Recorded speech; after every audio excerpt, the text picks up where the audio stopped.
Hello అండి, అందరికీ నమస్తే. వెల్కమ్ టు చలాకి ముచ్చట్లు. అందరు ఎలా ఉన్నారు? నేనైతే చాలా బాగున్నాను. ఈరోజు వీడియోలో క్యాష్యూ మిల్క్ ఇంట్లోనే ఈజీగా ఎలా ప్రిపేర్ చేసుకోవాలో చూపిస్తానండి. కొంతమందికి ఏంటంటే డైరీ ఫ్రీ మిల్క్స్ అనేవి పడవు. సో అలాంటి వాళ్ళు ఏంటంటే ప్లాంట్ బేస్ మిల్క్ కానీ లేదా ఇలా నట్ బేస్ మిల్క్ కానీ యూజ్ చేస్తూ ఉంటారు. బట్ ఏంటంటే అవి మార్కెట్ నుంచి బై చేస్తూ ఉంటారు. బట్ ఈ రోజు నుంచి అయితే అలా చేయవసరం లేదు. ఇంట్లోనే సింపుల్గా ఎలా ప్రిపేర్ చేసుకోవాలో చూపిస్తున్నాను, చూసేయండి. ఫస్ట్ అయితే ఒక 15 నుంచి 20 జీడిపప్పుల్ని ఒక బౌల్లో వేసి ఒక హాఫ్ కప్ వాటర్ యాడ్ చేసుకొని 1 అవర్ పాటు సోక్ చేసుకోవాలి. 1 to 2 అవర్స్ సరిపోతుందండి. అంతకన్నా ఎక్కువ సోక్ చేయడం వల్ల ఏంటంటే పైన ఫంగస్లా ఫామ్ అవుతుంది. సో ఇక్కడ నేను స్వీట్ అండ్ క్యాష్యూ మిల్క్ చేస్తున్నాను కాబట్టి ఒక ఖర్జూరం తీసుకొని అందులో ఉన్న గింజ తీసేసి దాన్ని కూడా సోక్ చేసుకుంటున్నాను.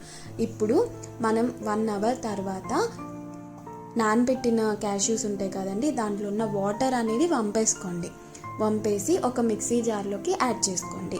ఇందులోనే మనం నానబెట్టిన ఖర్జూరం అలాగే 1 గ్లాస్ వాటర్, కొంచెం ఫ్లేవర్ కోసం నేను వెనిలా ఎసెన్స్ అనేది యూజ్ చేస్తున్నానండి. ఒక 3-4 డ్రాప్స్ అయితే సరిపోతుంది. ఇందులోనే పించ్ ఆఫ్ సాల్ట్ వేసేసి 2-3 మినిట్స్ పాటు ఫైన్గా బ్లెండ్ చేసుకోవాలి. అంతేనండి, చాలా చాలా సింపుల్గా అయితే చేసుకోవచ్చు. ఇప్పుడు ఈ మిల్క్ని స్ట్రెయిన్ చేసేసుకోండి.